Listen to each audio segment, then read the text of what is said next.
Hey people, this is DJ. And this is Ish. And this this is is season season 4 4 of of Better Let Me Tell You.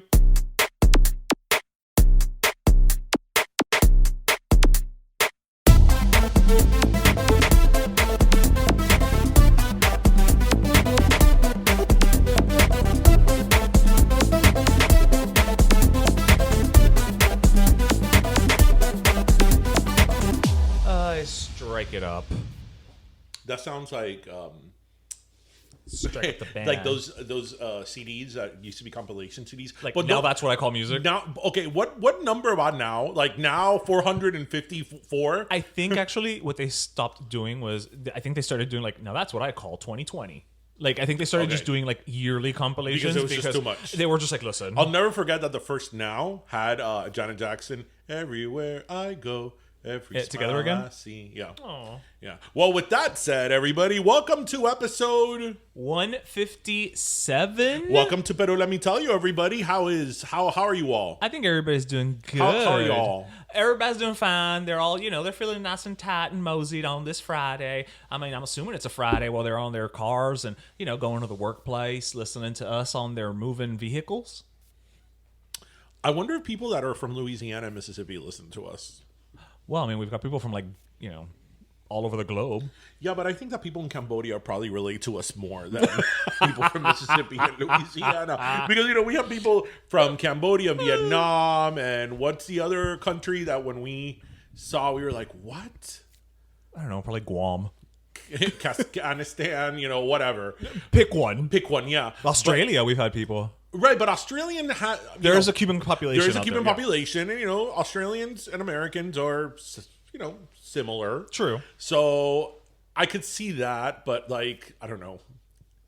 Anyway, welcome, everybody. Happy Friday. Happy Pero Friday. Happy Pero Friday. And to those of you who have hung out with us this week, thanks for coming by the trivia and the pop-up for Pim Pam Pollo. Oh my gosh. That was interesting. But that was amazing. So thank you, everybody. Things can be amazing and interesting at the same time. Yes, they can. Yes, I they was can. like, if I see another chicken wing too soon, but we're ready for our next pop-up. That's right. We're figuring it out, but we'll let you guys just know. a little fun thing about our pop-up. And again, thank you, everybody who came to the pop-up and supported us. Yep, and the trivia. We're very passionate about Ping Pong Pollo, and, we think that it's something we can contribute and bring to the table, literally. True that. In the Miami, I guess, food landscape, if you will. The culinary community. We've kind of been brewing up this idea for quite some time. Yeah. Before the pandemic, way before the pandemic, we kind of had the idea, and I did some test runs, and we even, it seems like an eternity ago, had Seth, Burger Beast over. And that was eons ago. He did one of the initial tastings. Yeah. Pre-BC, before Corona, seems like a lifetime ago. It does. Like, if you had told me it was 1990, but then, obviously, it came to a halt because of coronavirus, along with the whole world. But we're going to focus on us for now. But now, when the time was right to launch this, there's a chicken wing shortage. So, thus proving there's never really a good time to start a so small I was business. like, you know what? We were like, you know what? Chicken wing shortage or not, we are launching this thing one way or another. Yeah. So thank you, everybody. It's really sort of a passion project of ours, and we'll see where it goes. And again, thank you, everybody, for the support. It means the world to us. So, yeah. So anyway, vamos a ver. Okay. This week. So something the moment this happened, I sort of wanted to touch base on it. Mm-hmm. And I'm sure that everybody, our listeners out there, everybody has different opinions on it. So last week, you know how we always tell you guys that we try to record as close to Friday as possible because sort of the world changes. Well, last week's episode, we recorded it on Wednesday, which we usually record on Thursday so we could release the show on Friday. But last week we recorded on Wednesday, and on Thursday something major happened in terms of the coronavirus, in the sense of a lot of businesses have removed their mask mandate. Yes.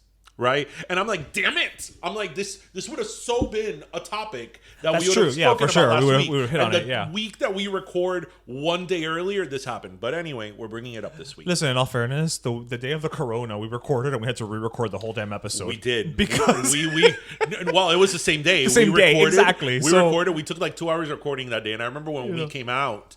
we went to go Tom eat, Hanks, Rita Wilson, I don't know who else. Disney World had closed. For Corona, I'm like, the whole world changed while we were in the studio recording the podcast. No, not even. Afterwards, we went to get a bite to eat. Yes. So I was like, okay, let's go back and re-record the episode. But anyway, so a lot of stores have removed the mask mandate. Yes. Publix, Costco, BJ's, Target, I believe. Target, so on and so forth. Gyms. I don't know. This is, again, the beauty of us talking all damn week is that I don't know if I mentioned this on last week's episode or if I told you this. Yeah. Gyms, now it's optional, except for the staff. Like, the staff still has to wear it, but the point is that the mask mandates are being removed from stores. So, my question to you, okay. the topic of conversation and our listeners out there, what do you think? Do you still feel comfortable wearing a mask, or like have you been wearing it less? Well, actually, I was at the gym today, and honestly, I just forgot my mask in the car, and I didn't go back and get it. So you worked out today without a mask? I worked out today without the mask. Are there other people working out without a mask? Yes, but there are also people still working out with the mask. Okay. So it's interesting to see that even at this stage in the game where, UFIT has said, it's optional. Employees still have to wear it, but it's optional for guests and whatever. There's still some people who are wearing it. Actually, and I was wearing it last week because this all started last week with the whole optional element. And I was still wearing it. So it's not so much that I'm like, finally I can get rid of it. I just literally just was a lazy fuck who didn't want to go back to his car and get the mask. Well, let's say next time you go to the gym. But you know what? But now I might not because or if I take it with me and I start to feel like I'm uncomfortable, like I'll just take it off. You know what I mean? Because again, I have the option. But it doesn't. I don't know. I'm a weird person because I'm like, it doesn't bother me to have it on. Like as you know, I was going to the gym while the pandemic was. I mean, the minute that the gyms opened, maybe like a month later, I was going back to the gym, and so I was on the treadmill. I was doing the free weights. I was doing everything. I did Zumba classes with the mask on. Okay, so clearly I'm not deterred by having the mask to go out and do these things. But at this point, I do have my 2 doses. I mean, ya estoy vacunado. So if I can't be without the mask, then why did I bother getting a vaccine? Well, I mean, look, Right? everything, this has become political. We've said that here before. Yeah, but I'm taking politics out of it. I'm saying, like, if I went and I got my double doses, right? No. You make a very valid point, because the reason I bring up politics is because usually more left-leaning liberal people are always like, trust the science, whether it's climate change or even with the coronavirus. Yeah, but in this case, the CDC came out and said if you're double dosed, right. So now if you're going to trust the science, you have to trust the science. You have to trust the science, right? So that means that if you, again, are trusting the science and you're going by the CDC, then you can go maskless. Right. With that said, I mean, now that I've like ventured out so much in the last week, I mean, the only place I venture out to is Publix, really. Like, hey, and don't lie. You went to that distributor to buy all the supplies for the Ping Pong Pollo. I did. It was a banner week. But I don't know if that distributor had a mask policy. So it is in your Hialeah. And those distributors, that's a whole other story that we talked about a couple of episodes back. But for example, here at the Publix by my house, I've continued wearing the mask because everybody's wearing the mask. And generally, I'm not one for groupthink mentality, but I've always said this. To me, wearing the mask is not a nuisance. It's not cumbersome to me whatsoever. Well, yeah, the other day I went to some supermarket or whatever, and I had the mask on. It didn't bother me. Yeah. I didn't think twice about it. It never has. Right. Especially to go to the store where there's like air conditioning and stuff like that. Right. So I've worn the mask because, for example, at the Publix here, everybody is wearing a mask still. I went to Publix today. And they're still. And everybody's still wearing a mask. I think I saw one person without a mask. So I mean, it doesn't wear it. I think this is kind of like you take it off when you feel comfortable. And that's whenever fair. that may be, whether it's a day or two. You know, I've told you, I have not gotten back to the gym because I don't want to work out with a mask. Right. I hate it. I sweat. You don't sweat as much as I do. I sweat. Well, you've seen me. Like, I'm within 2 minutes, I'm already drenched in sweat. And it's like a Whitney Houston concert. And with the beard and the mask, it's like that's just too much. So I rather write it out. Now with what you're saying, I probably soon will rejoin the gym and start going maskless. But I think everybody needs to go at their own pace, whatever feels comfortable to them. But my issue is, you know, like what you were saying, you know, everybody was like, trust the science. You have to go by what the CDC and the science. And now they're saying, you know, like, well, it's okay. And again, I preface this by saying, like, if you are fully vaccinated, it's okay. And they even have the, you know, if you're not, then you should wear the mask. But let's talk brass tacks. You know whose actions I can control? Mine. Mm-hmm. I have my vacuna. If you don't, and you don't want to wear a mask, knock yourself out. I'm protected. Knock yourself out. I agree. So at this point, I'm almost at a place where I'm like, you know what? The CDC guideline is saying if you're fully vaccinated, you know, don't wear the mask. You're good. But at this point, it's just like, you know what? Wear the mask if you want to wear a mask, and if you don't. Regardless of whether you're vaxxed or not. Because at the end of the day, if you're not vaxxed and you get sick, that's your problem, boo-boo. Yeah. That's not on me. Yeah. No. That's your life, liberty, and pursuit of happiness. That's your the oppression has been lifted. Yes. Free at last. Thank God you're free at last. Oh, that oppression. You know, I mean, I love people that say that are oppressed. You know, these are people who don't know what that word. $70,000 trucks, with their huge boat, have huge houses, and they're living the life. I'm oppressed. You're oppressing me. It's so hard to be oppressed. I mean, I could have had 2 boats. Yeah, I think there's been so much drama and trauma with you know, this past year and a half, or year and a few months, that I mean, I think that you should yourself dictate when you feel comfortable to go maskless. I think there's still a little bit of hesitation. Not, you know, my hesitation is not so much like that I'm gonna get sick, because I am also double vaccinated, but it's kind of like, well, everybody's wearing it. And again, you know, as I said, usually I'm the person that's like against groupthink mentality. But to me, this is not cumbersome. So I don't want to be that one person that's like, hey guys, look, I don't have, like, I don't care. But I would probably would go to the gym without a mask first before going to Publix. Yeah. Because, like, to me, the gym wearing a mask is annoying. Right? It sucks, but you know what? It is what it is. Yeah. And I did it. But whether you wear the mask, whether you don't, whether you got vaccinated, whether you didn't, what you don't have the right to do, and this is shifting into the next thing I wanted to bring up, a transition, is you're like assault people that are wearing a mask. Ricky Schroeder. Okay, what happened with that? Because I was at the gym yesterday, not wearing a mask, and I saw Access Hollywood, like in the distance. I saw something, and then I was like, "Is that Ricky Schroeder?" And I didn't know it was him until they showed like a picture of him, you know, on silver spoons, and then I was like, "Okay, it must be about Ricky Schroeder." I did not know that Ricky Schroeder had become insane. Not even that he's conservative Republican. That's not a problem. But like total like right. That he drank the Kool-Aid. I mean, he paid for the bail of Kyle Rittenhouse. And remind our listeners who Kyle Rittenhouse was the kid who, in one of the protests last summer, went out with an AK-47 or AK-15, whatever it is, and he shot 2 people. And that's like this white kid to Burger King afterwards. No, he shot 2 people. And he said it was self-defense, although there's video showing that he shot them in the back.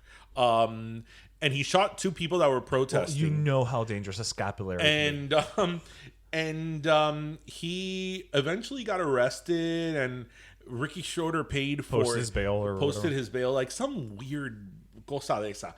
But the point was that, let's preface who Ricky Schroeder is. That's true. I think there's a part of the demographic of our listeners. So yes, in the 1980s, much like I look forward to the day where everyone is like your son was earlier today when we were talking about Kim Kardashian, and he said, "Who's Kim Kardashian?" I wait for that day too. There are probably people who are saying, "Who's Ricky Schroeder?" So in the 1980s, there was this sitcom that was a pretty popular sitcom called Silver Spoons, and the main star of show was Ricky Schroeder, and the show started when he was probably like 10, and it ended He when had he just was done that movie, The Champ. it probably ended when he was like, I don't know, 16, 17, 18. And that show, Alfonso Ribeiro was also on the show way before he was Carlton. He was in Fresh Prince. He was. I think the character's name was Alfonso. Yeah, in Silver Spoons, and he actually was very popular too.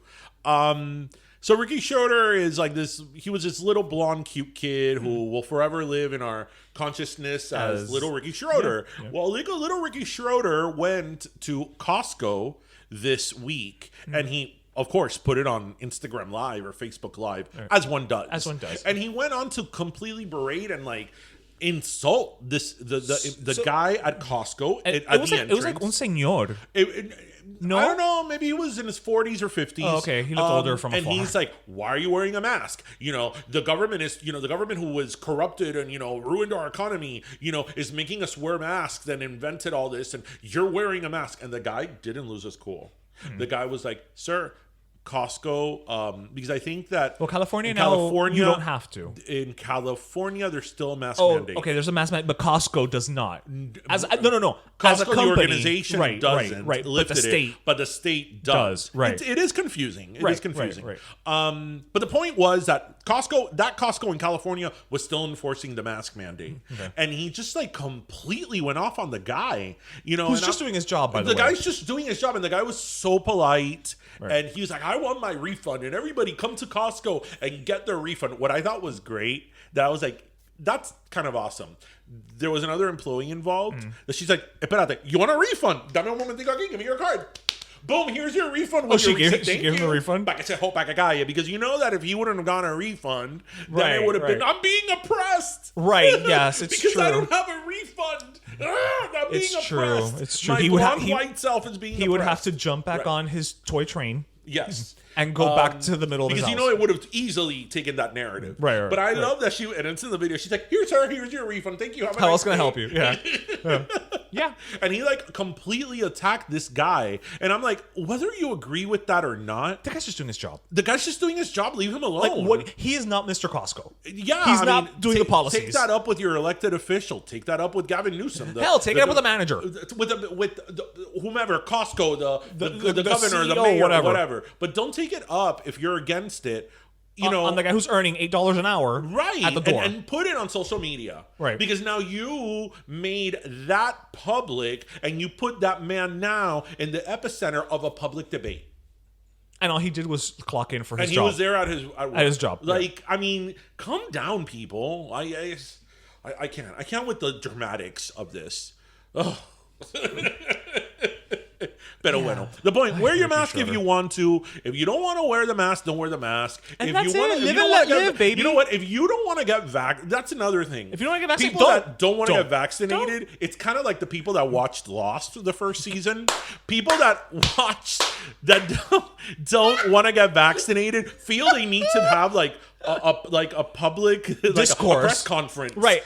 To everyone, am not getting vaccinated, and these are all the reasons why. Boo boo, don't get vaccinated. I don't care. Nobody's making you get vaccinated. I am not Mr. Pfizer. Yeah, I don't care. Don't get vaccinated. I am neither Johnson or Johnson. Right. Remember everybody when Lost came out, and there were people who were obsessed with the show, and you would kindly tell them, "No, I don't watch Lost." Well, but let me tell you everything that's going on in Lost. And I'm like, I told you, I don't watch Lost. And I'm okay. Sort of on the same thing. I agree. It's like, you don't want to get vaccinated, don't get vaccinated. That is fine. I don't care to know your reasons why. Yeah. Listen, you have the freedom not to. Whatever. Speaking of freedom. Oh, God. So there was something else I kind of wanted to talk about George Michael?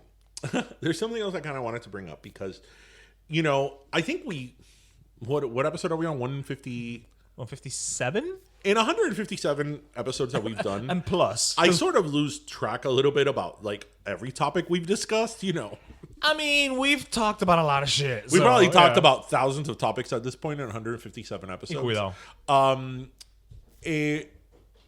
There was something that I saw this week, that I thought was classic clickbait, and I fell for it. And it was a little disappointing, the person who did it, because it's actually... I thought you were going to say it was disappointing that you fell for it. Well... I mean, I'm human. We all fall for clickbait. Whoever says they don't... You're a liar, Blanche. Yeah. So I've made this clear on the show. This is not a secret. One of the kind of, I guess you would say, few Republicans or conservatives that I really like is Meghan McCain. I think Meghan McCain, most of the time, is, she really is giving a legitimate point of view of conservatives. Right. And based on her recent hairstyles, she learned that at the Council of Naboo. And say what you will, we live in a two-party country. It is what it is.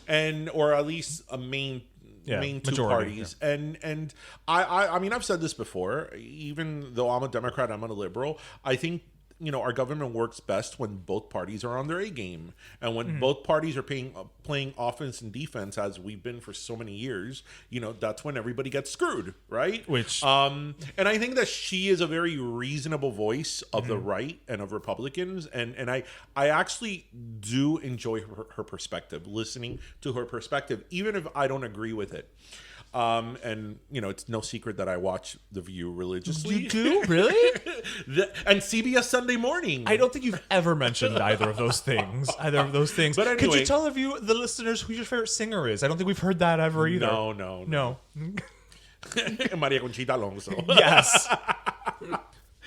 Anyway, so earlier this week, she put on Twitter, and I want to talk about this, but then about Meghan McCain. Okay. About this, and then segue. Clickbait in general. Okay. So earlier this week, Meghan McCain put on Twitter, this is in reference to a interview that Prince Harry had on the Dax Shepard podcast. I was going to say Armless Alley. No, I think it's Armchair Expert. Armchair, yes. I listened to an hour and a half of it, and I forgot the name of it. But Dax Shepard has a podcast that it's about mental health and substance abuse. And this week, Prince Harry was on it, and they had, I think it was like an hour and a half, hour and 45-minute, great interview.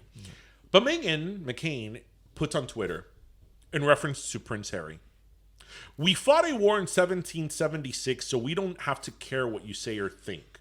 That being said, you have chosen to seek refuge from your homeland here and thrive because of all that your country has to offer, and one of the biggest things is the First Amendment. Show some utter respect." That was her retweet comment, because she retweeted something from the Daily Wire, which is the Daily Wire is a news entity by Ben Shapiro, who is an ultimate right-wing conservative. And he was saying that Prince Harry called the First Amendment bonkers and was slamming American rights. So I'm like, okay. I hardly doubt that somebody would make a verbal, somebody especially who's British, will make an all-out verbal attack on the First Amendment. So I'm like, let me listen to the interview. Okay. Which I did. Okay. And in the interview was great. He talked about his upbringing and the traumas that he had from paparazzi and all that. Losing his mother and all that. What he said in reference to the First Amendment was that, because in England, the tabloid press in England is notorious. I mean, if you think it's bad here or there, it's 100 times worse. No. But in England, in the UK, they actually have a law that you can't photograph the children of celebrities. Isn't that also a law in California, I believe? It is, but I don't know if it's a law in California, but it's not federal law. Okay. Here. Got it. So he was talking in the context of that how law.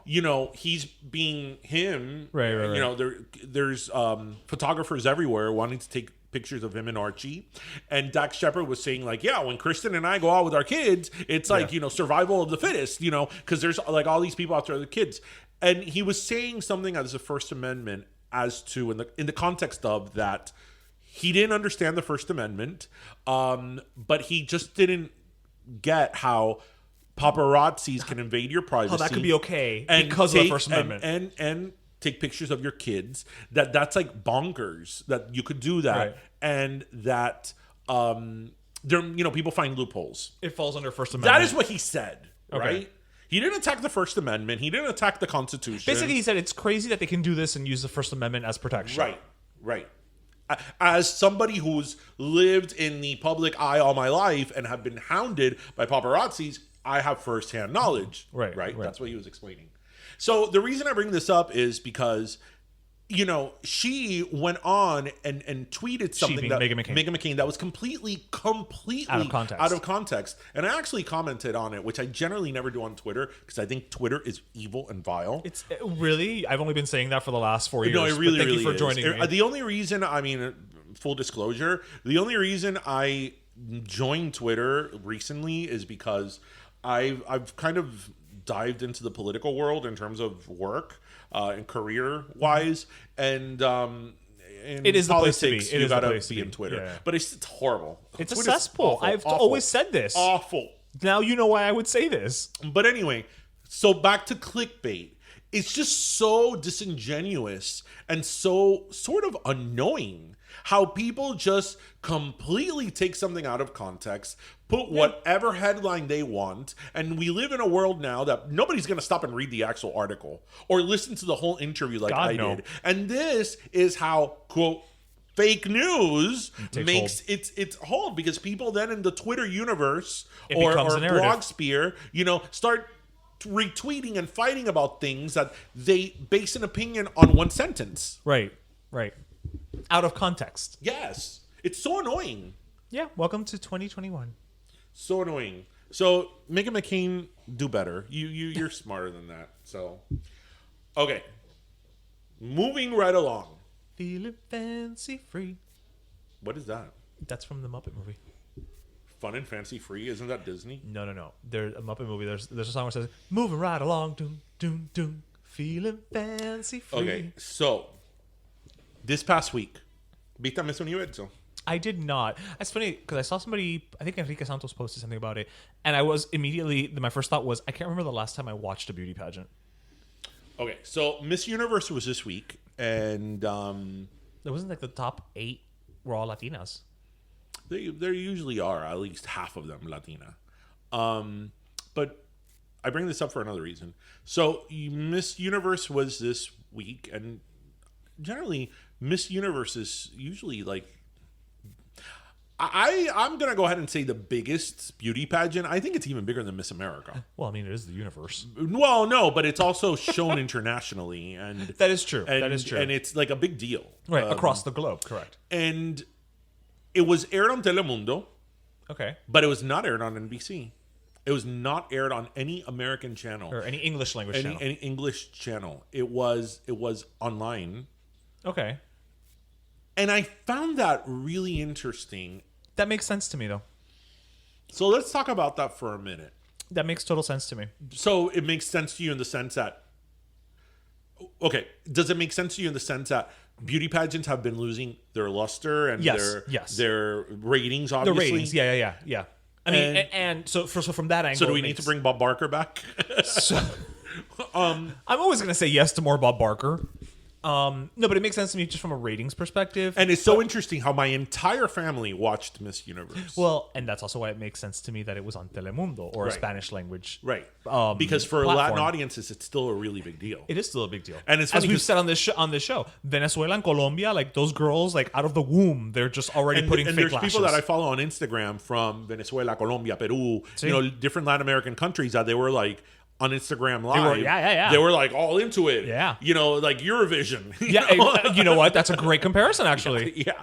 And here it wasn't aired. And then I remembered that Miss America, which is like, the bread and butter of beauty pageants in terms of the like United American States. Pride and Miss America for a while. I don't know about now, but I know for a while there, it was not aired either on TV. it was, but it was on cable. It moved to cable. I don't know now, but I believe that the last channel that aired Miss America for a couple of years was CMT. Okay. So I could be wrong. So, I mean, I know we're men talking about this, but we can have opinions about things. But do you think that the era of beauty pageants is gone? Do you think it's a dinosaur at this moment, that we've moved on as a society? Do you think it's chauvinist? Do you think it's still sexist? This is a public service announcement from the organization Fathers Who Want Better Gifts. Hey, all. DJ here. On behalf of all the dads this Father's Day, I'm here to say we want better gifts. We want better gifts. Come on, we all love being the best dad, but do we really need a mug telling us so? Or better yet, a tie. Thanks to quarantine, people are barely wearing pants, much less formal wear. Come on. But you know what makes a great gift? A pair of the perfect jeans. No, that's really their name. The Perfect Jean. These soft, stretchy, and durable jeans come in several fits and use high-quality materials and techniques. And let's face it, most of us dads gained a few pounds during COVID, so we could use a little room in our pants these days. And the best thing about giving the perfect jeans for Father's Day, you can save cash while doing it. Visit theperfectjean.nyc today and use PERO20 for 20% off your first order. That's right. Dad will be proud you saved 20% using PERO20 on his gift. So this Father's Day, get your perfect dad or dad figure, the perfect jean, and use code PERO20 for 20% off your first order. Happy Father's Day. So I think first of all, it's the era of scholarship programs. Well, but Miss America's always been a scholarship program. No, I know, but that's what we're calling them now, right? As opposed to beauty pageants. I think that we're in a time right now where that's no longer like a big draw. I think you're also living in a time of quote unquote being woke, where, a woman is not supposed to be just, judged or perceived based on her looks and what is beautiful and what is beauty and all this, that, and the other. And then let's not forget that I'm pretty sure has anything to do with it now, but Miss Universe was also at one point owned by Donald Trump. Yeah. So I'm sure there's also a certain level of I don't want to touch that in from American or English language. Yeah, no, maybe. But, I'm saying all of these things together. But it's a perfect storm to shove these types of things off. Right, but he hasn't owned it since 2015. Oh, okay. So it's been a while. Okay. And just remember a couple of years ago when the whole Steve Harvey thing happened, that he put the wrong name. Yeah. Wrong name. Yeah. I thought that was a publicity stunt. You think so? Yeah, I think so. Like, you don't think it's because he couldn't see over his mustache? I don't know. And it worked because everybody was talking about it. This is true. It became a meme. But I think que la época de beauty pageants is. Do you think that? Because this is really like the question. What I want to like really focus on. Do you think that in 2020, 2021, the women that go on these beauty pageants, most of them are very accomplished career women, so it's just not a pretty face. Right. These are students. These are. Do you think that it's still sexist?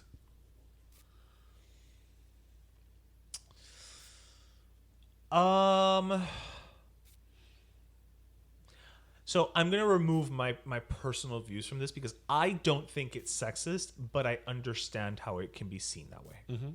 You know what I'm saying? I don't think it's sexist because I'm of the mind where it's just like, listen, if I meet certain qualifications and I can go and potentially win some money to help me finish my studies, fuck it, let's do this, right? But I can understand how people are like, look, it's sexist because it's just valuing a woman based on her looks, even though there's a talent competition and a question and answer and all of that. And, I think obviously it has evolved in a way. I think that it wasn't before, even when we were kids, it was, the question and answer session was famously mocked. It's just like, how would you achieve world peace? Like, I think that the questions this year were pretty good. But that's what I'm saying. It's evolved. You know what I mean? In that regard. So, but I think at the crux of it, they exist because they're called beauty pageants. They're not called brain pageants. Right. We don't have male versions of it. It's so funny that my parents watched it. My parents love all these beauty pageants, and they got really into it. Oh, really? And, yeah, really into it. And they get mad when their favorite doesn't get. The next day, my mom's like, "A mí no me gustó," and I'm like, "Why?" She's like, "Because they asked them too many questions. I don't want to hear them talk. They're there because they're pretty, And I'm like, "Wow, mom, woman, like." So your mom would not have had lunch with Gloria Steinem. What a 1950s attitude to have about that subject. She's like, see. Because I was They're saying thinking how, too much. That's I what was caused saying how crow's feet. like in the questions this year, I saw. What were some of them? Do you remember? I saw a lot of them were like, how would you have handled COVID if you would have been a leader? Okay, that's a fine. world That's a leader? fair question. I think one of them was like, how would you handle the Palestinian, like Israeli? Like, Oh my God. Like, yeah, they were like really heavy Legit, questions. yeah. And the girl from Peru, I thought she hit it out of the ballpark. What was her question? Her question, I forget what they are. I think one was about COVID, because one of them was asked by the judge. Okay. And then there was another round where it was like, what would you do about global warming? Okay. You know? And she like hit it out of the ballpark in both answers. And they weren't like your typical like, I will buy everybody a puppy and I want peace and love. Right. And it's funny because my mom was like, ay, yo no quiero que ella hablen. Esto debe ser si la mujer es bonita y fina. And I'm like, oh, here we go. That's with true. So Ellas todas fueron a París. I have mixed feelings about it, right? And again, this is from a male perspective in the sense that, you know, I feel that this is something that We've never been judged the same way as women. Women are right. We haven't had the experience of women. You know, we don't deal with what women have to deal with of being, you know, belittled and all that. Because I mean, I've talked about it here. Yeah. You know, in my career when I used to do litigation, you know, they wouldn't take female attorneys as seriously. They And assumed I they can't were tell you, secretary. I can't tell you how many times, like, you know, I had a few cases that, when you go to depositions and hearings, you see the same attorneys or opposing counsels. Yeah. You see the same attorneys over and over again. And I can tell you how many like women who were young, probably in their 20s or 30s, Recent grads. You know, they would always think they were the court reporter.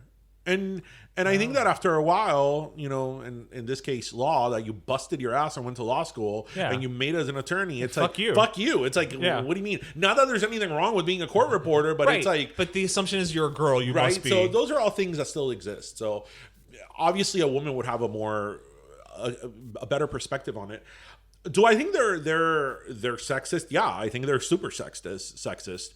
And I mean, the foundation of these beauty pageants were strictly based on looks. And I think I mentioned this to you not too long ago, that I found that, just my opinion, that the Miss America pageant, especially that has a talent competition, I think that's demeaning. Why? Because I think that you're going out there to show that you're more than just a pretty face. That, oh, look, I could twirl, or oh, look, I could dance. And it's like, why do I need to show that I have a talent? It should be assumed that I Can do something else. Can do something else other than just walk in a dress or in a bikini, right? Like I know that's not the conventional way of looking at it, but okay, but I get where you're coming from. But it's like, okay, so now you're going on there to like also show that you are talented. I mean, that's what Star Search is for. Exactly. Which also had a spokesmodel competition. They did. And an actor. Did any actor from Star Search like make it? I don't. You know what? That's a great. I'm gonna look that up. I don't even remember the actor portion. When I said Star Search Now singer, who do you think of? Britney, of course. And Destiny's Child. That's true. Which back then it was Girls' Time. Yep. And Justin. Yeah. But anyway, do I think it's sexist? Hell yeah, I think it's sexist. Right. With that said, I think that it's also an industry, and there's a lot of women, very intelligent, successful women, that this is what they want to do. Right. And nobody is making them do this. They are willing participants in this. So it's one of those things that, like, I think it's sexist. I think the institution of it is sexist. I think it still stands for something that, yes, it's evolved. But it's still antiquated. But it's still antiquated. And again, why has it evolved? Because it's like, oh, we want to show now that women are also smart. But it's like, okay. So you're saying either just embrace the banality of it, of like embrace it and just have it be just like, you're pretty and we're gonna judge you on being pretty. Yeah, it's like, you know what? Or get rid of it because it's like, okay, let's be honest here. We know this is superficial.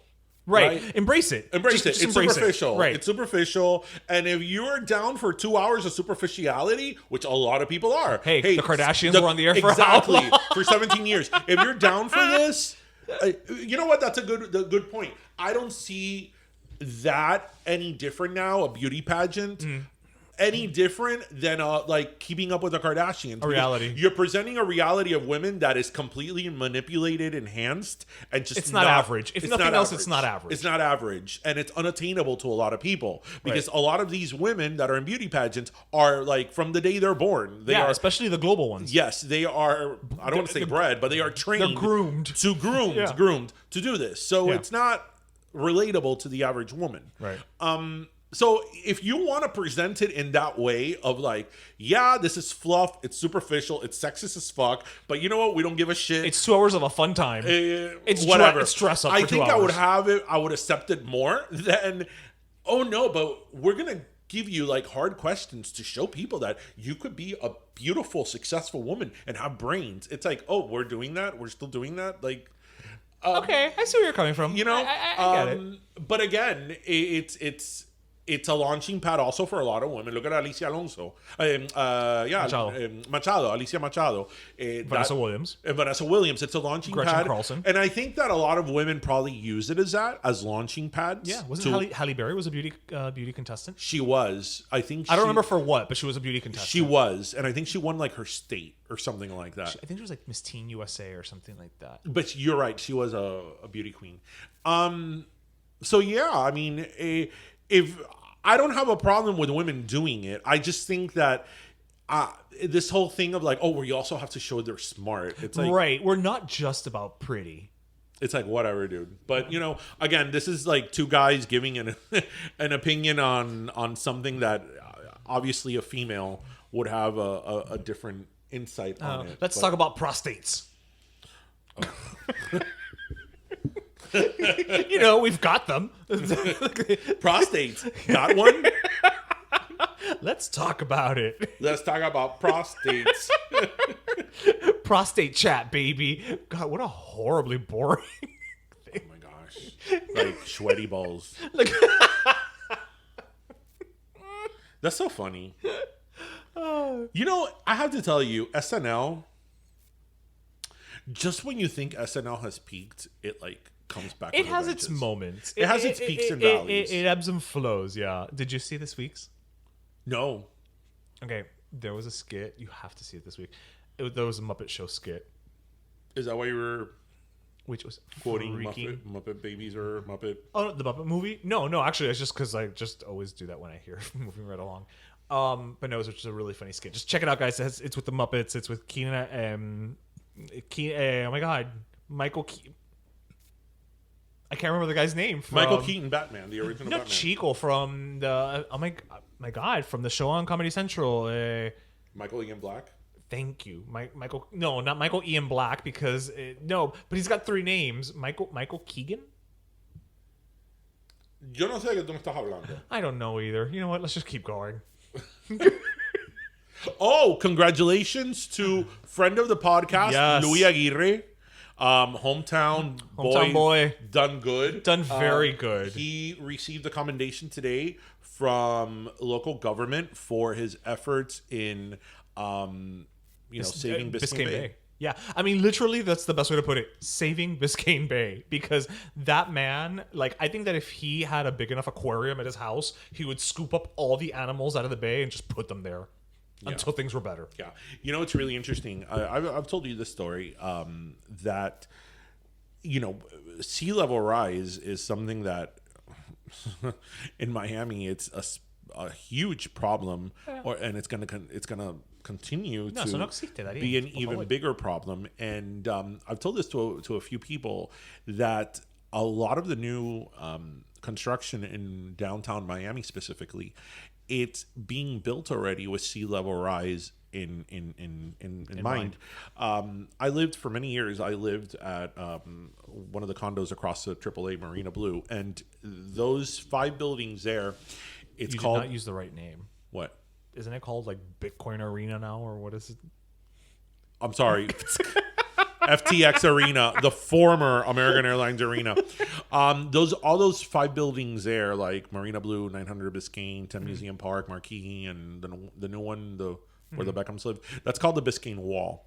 And all those buildings, if you notice them, you're the first one who ever brought this up to me. When you are on street level, yeah. If you look at all of them, you have to take steps Yeah. to get to the lobby. And that is by design, because those buildings were designed that if the sea level rises, you could still access the main lobby and the elevators. Across the street, the park, which now has the planetarium and the Perez Art Museum. If you notice, both of those buildings were built on stilts. I did the notice. parking is under. The parking is not under because we don't know what to put with the cars. Honestly, I just thought it was aesthetics. Like, No, the parking is under. I mean, it looks worked pretty. out. Yeah, It worked yeah, out yeah. because there's not a parking building and the cars. Right. There's more greenery, but it was by design because the buildings are on stilts. So those buildings are literally on the water. So when there's flooding, it won't flood the building. It would flood the basement, but not the building where the artwork and the museum or the planetarium is at. So these are all things that are being done because if things continue the way they are, ocean levels. Yeah, and if you think that climate change is not a thing, I mean, last year and the year before, those, what are they called? Not the red tide, but when all these like thousands and thousands of fish on Biscayne Bay we're died dying. It was because of lack of around oxygen. Bayside because of lack of oxygen. So the then water. all these like little boats had to come out and Circulate the water, basically. to add oxygen to it. It was a whole big mess. So that's true. And I mean, I know we've had Louis Aguirre on the show a couple of times, but I would love to bring him back to And just talk about the environment. Yeah. climate change and the environment specifically, because he's from here, he's raised here, so I think he's a credible voice. Yeah. to that. He walks the walk. He sure does. Because, mira que ese hombre, every freaking weekend he's out picking up trash. He's, I don't know, with a pump circulating water to get oxygen. I mean, he's out there. Yeah, he is. Definitely deserves the commendation. Yes. So Louis Aguirre, good for you. I feel we should have given him a last soda. I know, right? Like, now I say that, I'm like, damn it, we missed the golden opportunity. Well, you know what? You get a soda from us. You get a bonus soda. You get a bonus soda. Yeah. I don't like that. No? No, that sounds like, I don't know, a bonus. I don't know, like when you get the turkey bonus in Thanksgiving. What's a turkey bonus? Chico, cuando empiezan a dar pavo en la compañía. Like at your job, like they give you a turkey. Oh my gosh, I'll Do never they still forget. do that? Well, when I worked at ADP, it's so funny when I think of like certain times in my life, like when I worked at ADP, I worked at ADP, the payroll company, during my college years. Best time, great place to work at.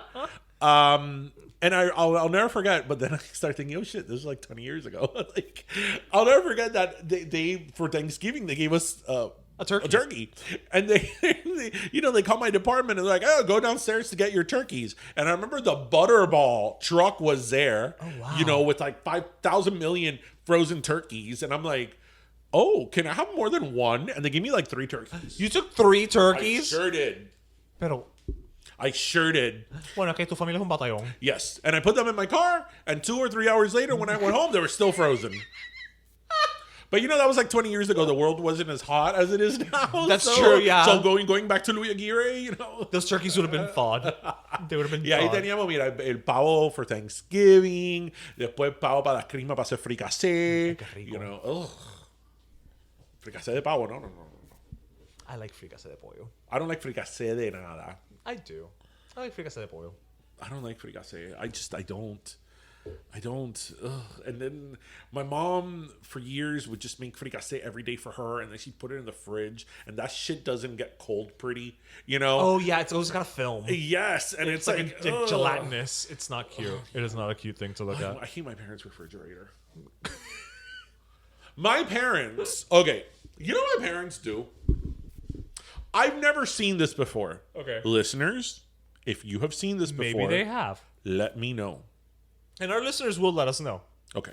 So, esto es cosa de viejo. No, yo te dije que es cosa de viejo, but it isn't because even when my parents were younger, they still did this. So let's say that today my dad is cooking. Okay. And he's making chicken. Okay. Right? And he discards like the skin and like whatever part of the chicken. You know what he does?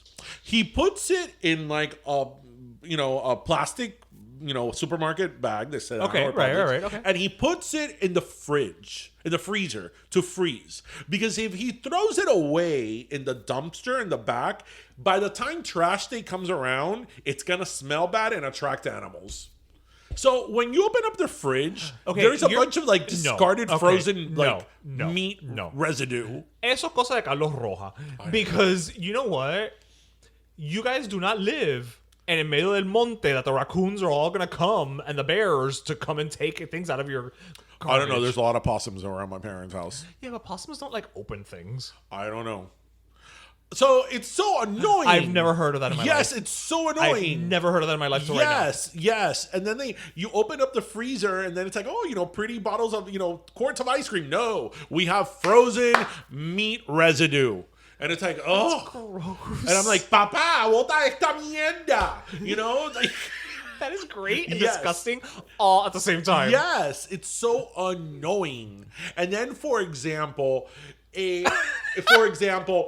open up the fridge and there'll be like half a lemon that was cut like 4 days ago, and it's already wrinkled and like it's whatever. Like hard. Yes, and I'm like, why is this here? No, porque eso todavía tiene jugo. Just throw the damn thing away. I know that lemon prices have gone up, and I can understand keeping it if you're going to use it like the next day.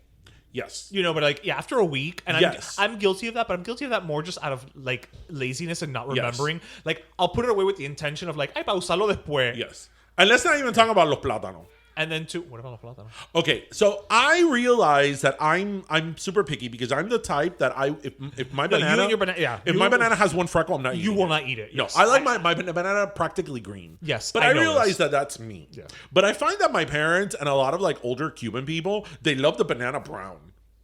Ew. Entonces tú like vas mushy. ahí. Tú vas ahí. Entonces my parents have a basket de bananas y plátano. Uh-huh. And they're all like brown and shit. And I'm like, what happened to yellow bananas and yellowish, greenish? That's only good for like banana bread. I know, but my parents are Cuban. My parents don't make banana bread. Didn't everybody make banana bread last year? Okay, tell me a Cuban. And I'm not talking about first generation. My mother. But your mom was raised here. Tell me a Cuban, un cubano de verdad que se crió en Cuba and came here. Casa banana bread. Banana bread, banana nut bread. Tell me, find me, prove me wrong. Maybe I'm wrong.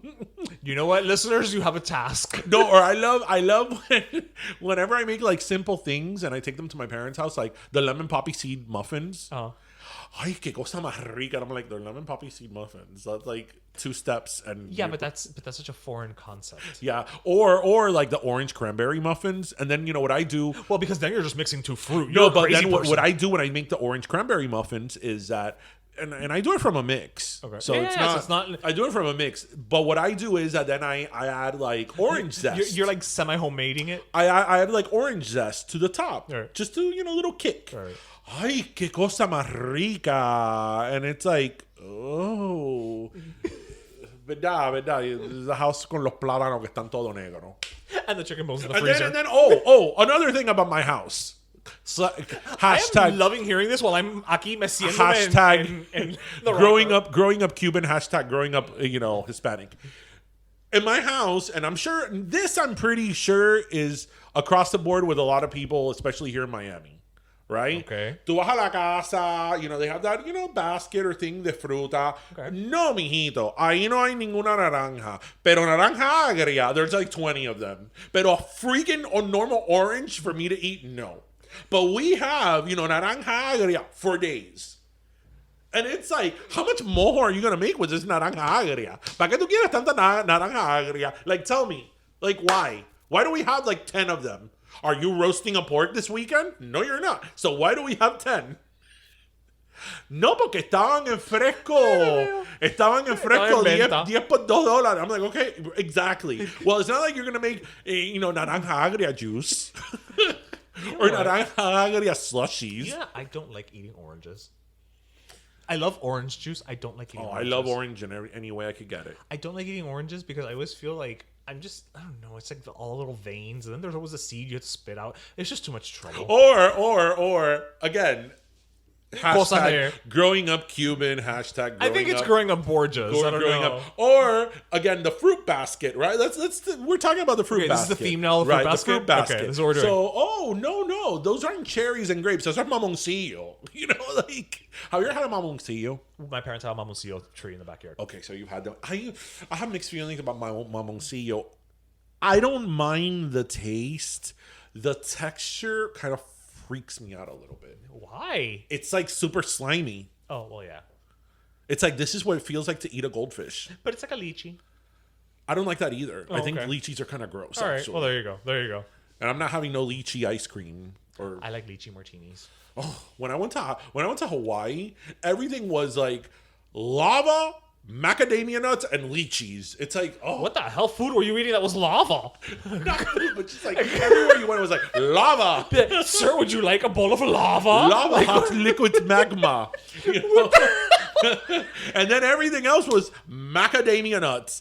And I like. I love macadamia nuts. No, I like will fight you macadamia on that nuts. one. No, I like them too. But when everywhere you go, it's macadamia nuts, macadamia nuts, macadamia nuts. I love pineapple. I love dole. I do love pineapple. Yes, but when I went to that dole plantation, I was like, okay, I've had enough pineapple for like the next decade. But I did have a dole whip. I don't care for Dole Whips. Yeah.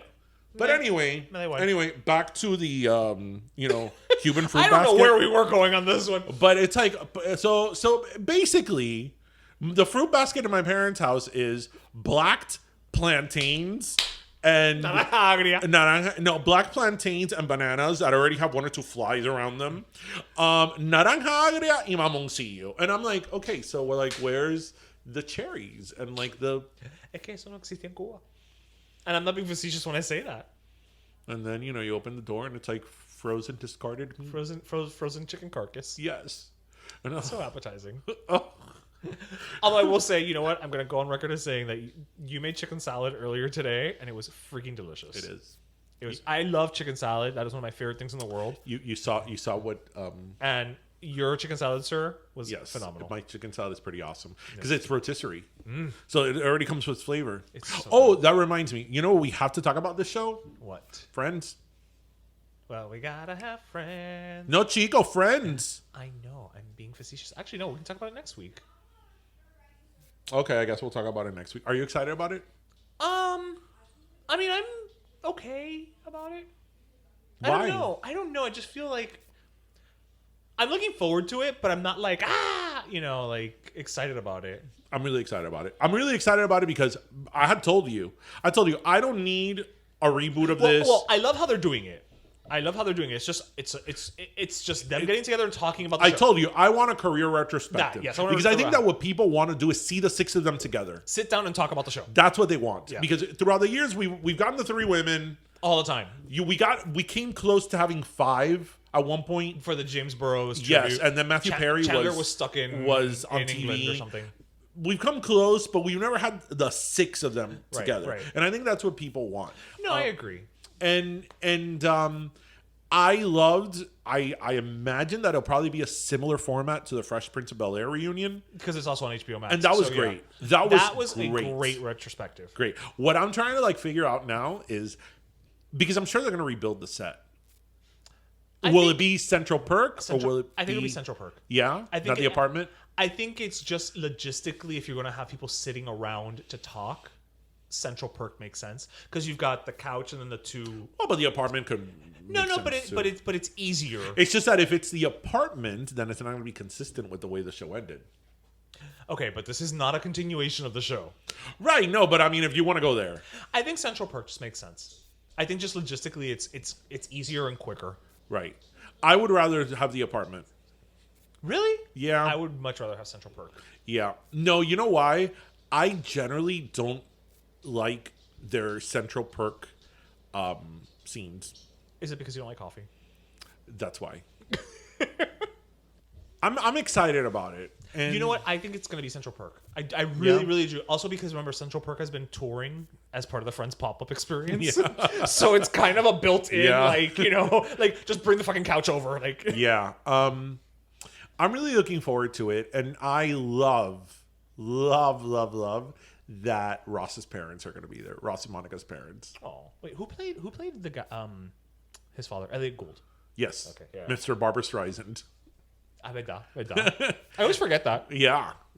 I think Barbara Streisand's son is his kid. Yeah. And then, Christina Pickles. Yes, Christina Pickles. Who now I see Christina Pickles in a completely different light. See, you think of her now from St. Elsewhere. Yes. I always thought of her as a sorceress from the live-action He-Man movie. Oh, no. Because she was. And I'm going to bring up St. Elsewhere a little bit later. But I love that they're there. And you know what I was saying the other day? That, and listeners who are, fans of Friends, I would love to know what you think about this. I think that they could have had a spinoff. The parents? Yes. I don't know. They were hilarious. But see, I always say this about because characters. it was small. Right, like small doses, right? Like people, another similar thing that people always say, like, oh my God, Jack and Karen could have been a spin-off and blah, blah. Like, people always want to spin off, like, the secondary characters. And my argument is always, but do we love them because they're not the lead of a show? Because the minute that you're the lead of a show, your dynamics have to change.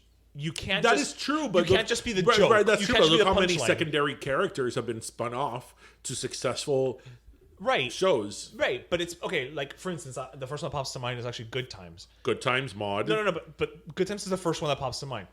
The character of Florida also, I don't think that she was so well defined on Maude. I mean, they basically took her and put her in an entirely different city with a whole family that nobody had known she had before, and nobody really blinked.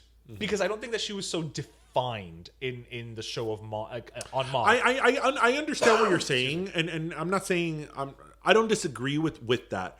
I just think that they were hilarious. Oh, I agree. Russ's parents. Oh, I agree. I just hope Gunther is on this show. He is. Oh, he is? He is. Oh. He is. Okay. He is.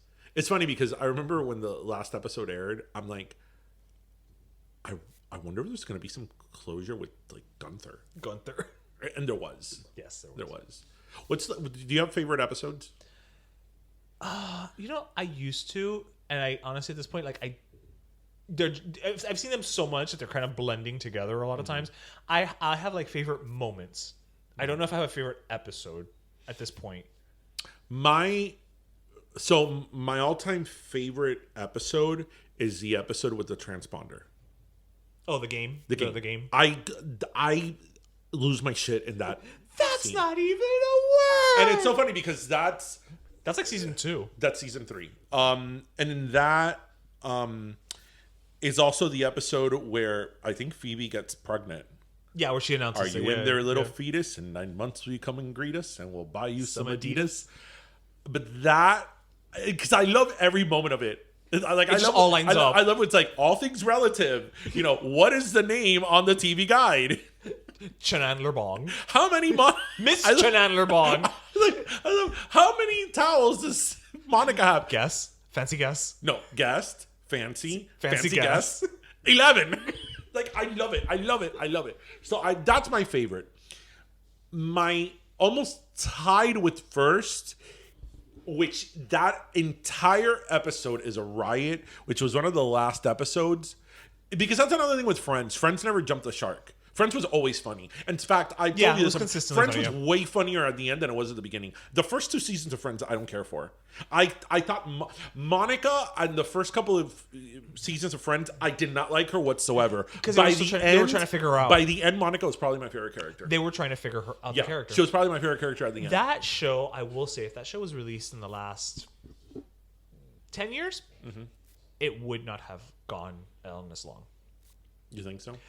Because when it first came out, it was a success, but I don't think season 1 was like gangbusters to the degree that we remember it being. I think it was a slow success. No, I think Friends was huge. I think season 2 was where it shot out. You could make the argument that it grew and grew and grew, but Friends was a hit from the very beginning.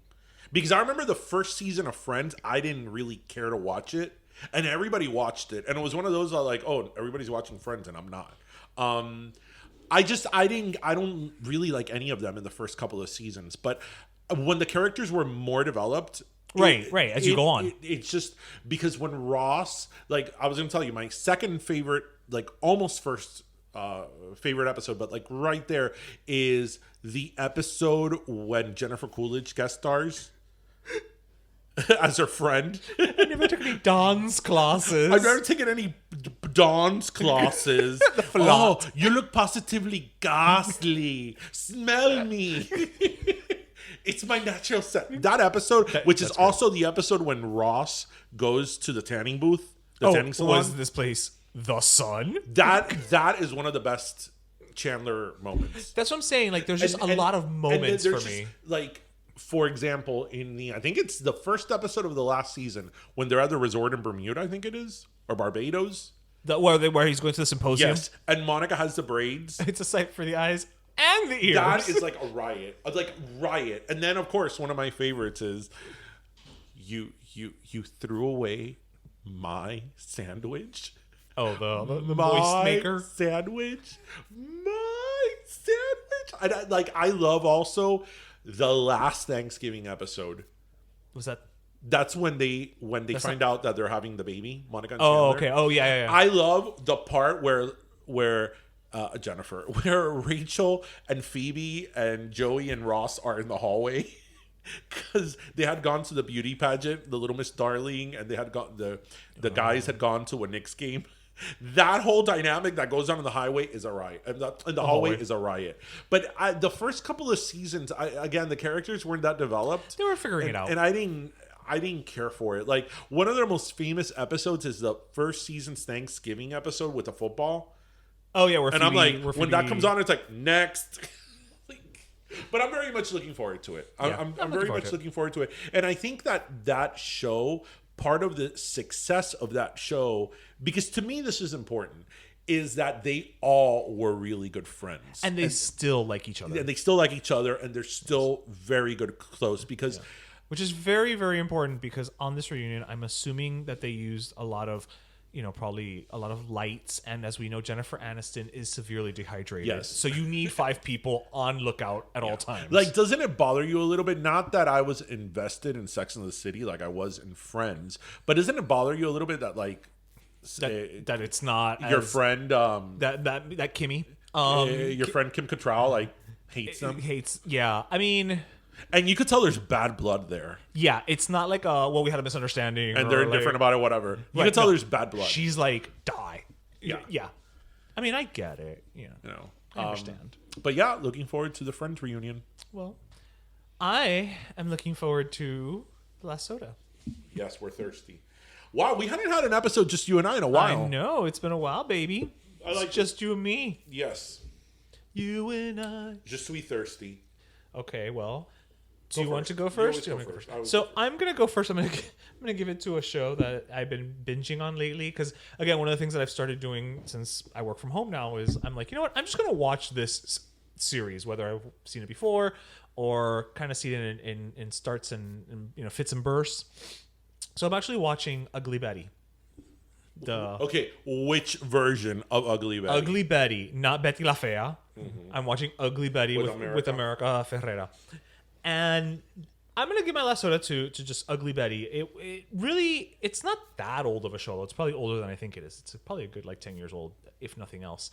But, it was a show that had a really big minority cast, if you really stop and think about it. I mean, the Suarez family was all Latinos. America Ferrera, Ana Ortiz, Tony Plana, Cuban-American.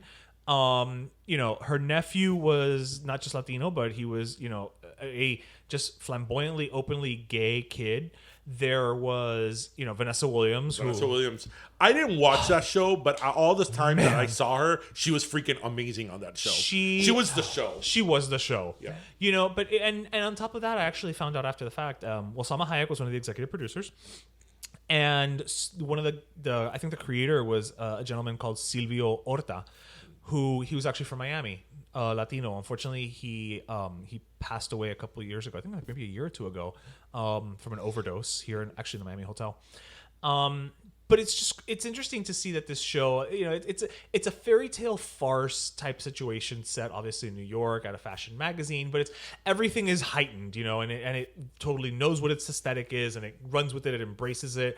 But it's just nice to see this whole scenario where it really does center around this Latina and this, Latin family who are not showing up trying to be Latino.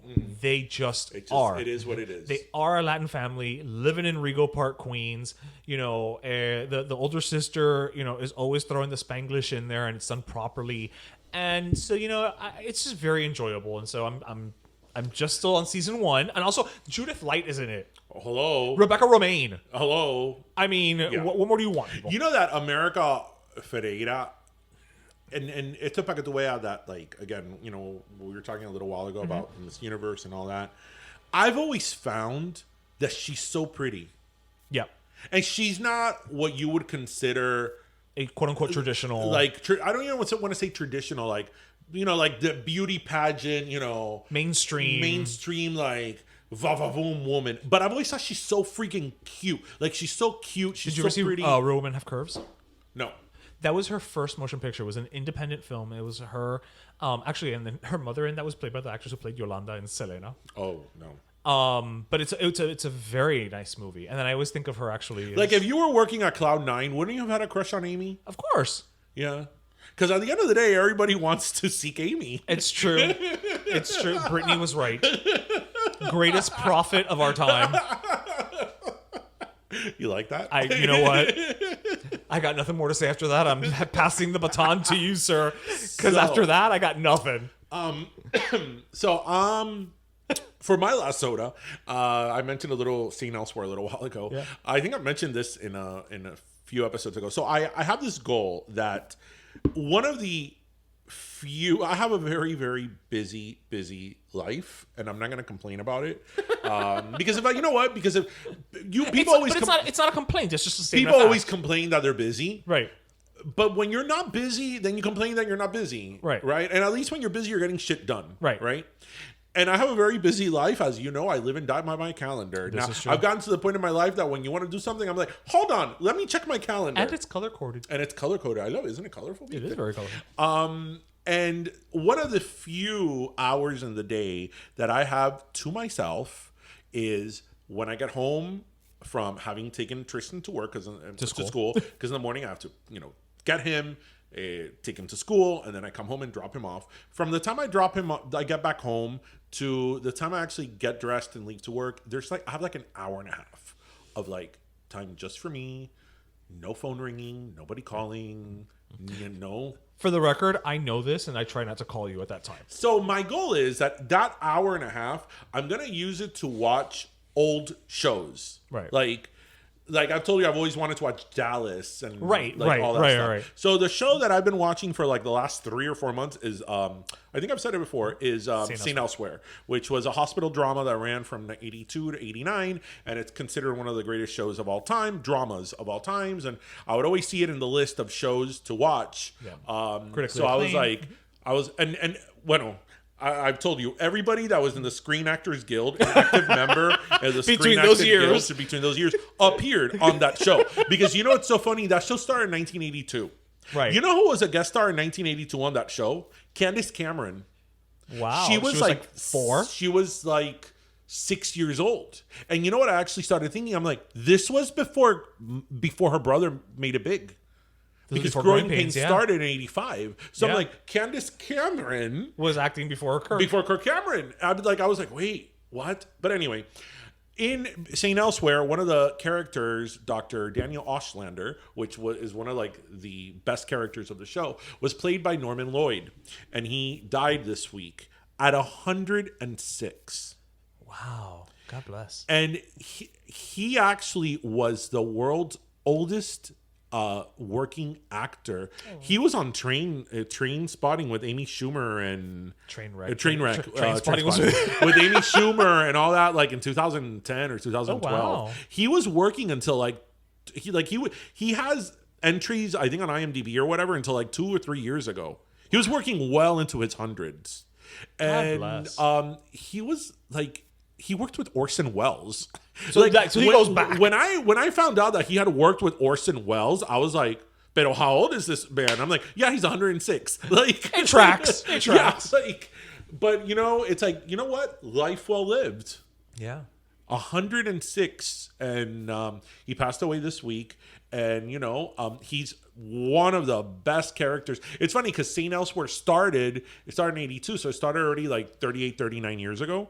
And on that show, he's like on the brink of retirement, but he was like old. He was like he was like 70, right? Shit, you're right. When that show started, yeah. like, and the show estaba viejo. Yeah, like, don't señor. un viejo, Yeah. right? And it's like, oh, but he still, like, he didn't kick the bucket for like another 40 years. Like, Shit. So you know what? My last Coke goes to him. Life well lived. Yeah. So, So Well, I'm actually contemplating when I finish St. Elsewhere, which I still have a bit to go, what I'm going to watch next. I'm in between LA Law. Okay. I'm between LA Law, Murder, She Wrote. Murder, She Wrote, and like... What I really want, the reason why I'm doing this and what the show that I really want to watch is Dallas. I say go with Dallas. But the thing with Dallas is that Dallas ran for 15 years. So here's the thing. I think you can do Dallas and sprinkle it with Murder, She Wrote. Because Murder, She Wrote was a different mystery every week. I mean... So it's not like there's a storyline. You know what I mean? Dallas is a commitment. Like... Although I will say, have you heard the fan theory that Murder, She Wrote is really just a story about Jessica Fletcher being a serial killer? You know what? With the whole thing of St. Elsewhere and the Tommy Westfall universe, I'll believe anything. The whole theory is that, like, que conveniente que everywhere she goes, somebody dies. Dallas had 357 episodes. That's going to take me like 2 years to watch. I say bite the bullet and just do Dallas. Yeah, because I've been saying this for years. You have. Like, and now, I mean, again, listen, it's always going to be 350-something episodes. The problem with Dallas is that Dallas is on Hulu, and Hulu has like 25 minutes of commercials. So it's like, God. I'm playing my little violin for you. No, First world problem. No. It's not even the commercials. That it's like with the show plus the commercials. It adds up. Yeah. Like, I'm going to get to like retirement age and still be watching Dallas. I think that's great. But it's like Dallas. This is what I think. Dallas started the year we were born. Yeah, and it ended when we were in middle school.